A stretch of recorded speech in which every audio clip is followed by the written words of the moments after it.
கரூர் சம்பவம் விஷயமா நேற்று விஜய் வந்து விசாரணைக்கு கொடுத்திருக்காரு. தொடர்ந்து அவரை தொடர்ந்து ஜான் ஆரோக்கியசாமி அவர்களுக்கும் வந்து சம்மன் வந்திருக்கு. அது அனுமதிப்பட்ட சம்மன் என்னன்னா இவரோட நிகழ்ச்சிக்காக வெளிநாட்டில் இருந்து பணங்கள் பெறப்பட்டதா பெரிய ஒரு சம்மன் எடுப்பாங்க. நம்ம அதுல ஒன்றும் சொல்ல முடியாது. உங்களுக்கு வந்து சிபிஐ பொறுத்த வரைக்கும் இட்ஸ் இண்டிபெண்டன்ட் பாடி.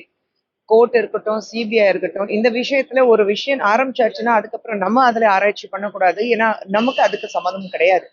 ஸோ அவங்க ஆராய்ச்சி பண்ணும்போது அவங்களுக்கு என்னென்ன தகவல் வருதோ அதுக்கு ஏற்ற மாதிரி விசாரணை கூப்பிட்றாங்கன்னா ஐ திங்க் விஜய் நல்ல கோஆப்ரேட் தான் பண்ணிட்டு இருக்காரு. விசாரணைக்கு போக மாட்டேன்னா சொல்லவே இல்லை, அவர் கோஆப்ரேட் பண்ணிட்டு இருக்காரு. ஸோ அது விசாரணை நடக்குதுன்னு அது எப்படி இருக்கணுமோ அது போகும். அதே போல தற்போது விஜய்க்கு வந்து ஒரு நடிகராக தான் அந்த திரைப்படம் வந்து போயிட்டு இருக்கு. ஆனா நடிகர் சங்கத்துல இருந்தோம் எங்கிருந்தோம் அவர் ஒரு ஆதரவான பக்கம் இருக்கோம். அதனால நம்ம பார்க்கணும் பாக்குறீங்க நடிகர் சங்கம். ஏன்னா அவர் முக்கியமற்ற நடிகர், அவருக்கே ஒரு நடிகர் சங்க ஆதரவு இல்லாத மற்ற சிறு நடிகர் போயிட்டு எப்படி அதை பார்க்க முடியும்? நடிகர் சங்கத்துல இருந்து எப்படி இதுக்கு வந்து சப்போர்ட் பண்ண முடியும்?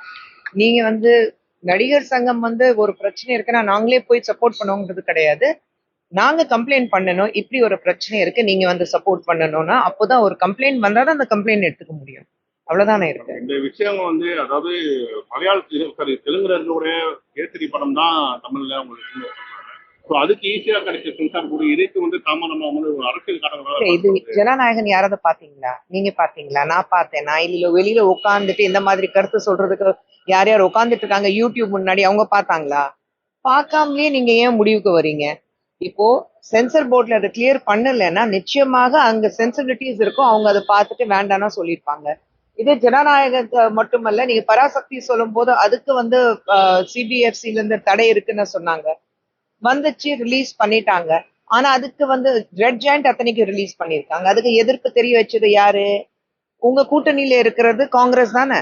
கூட்டணியில இருந்து இந்த ஜனநாயகத்துக்கு மட்டும் இல்ல, நீங்க வந்து பராசக்தியை பேன் பண்ணணும் ரிலீஸ்க்கு அப்புறம், பார்த்ததுக்கு அப்புறம். இந்த மாதிரி படம் பார்க்காமயே ஒரு முன்னாடியே உட்காந்துட்டு நானும் கேமரா முன்னாடி நின்றுட்டு பேசுவேன், கருத்து சொல்றவங்களும் இப்போ எல்லாம் எல்லா இடத்துல காளான் வளரும் பாருங்க, ஒரு மழை வந்தோடனே அந்த மாதிரி எல்லா இடத்துல வளர ஆரம்பிச்சிட்டாங்க.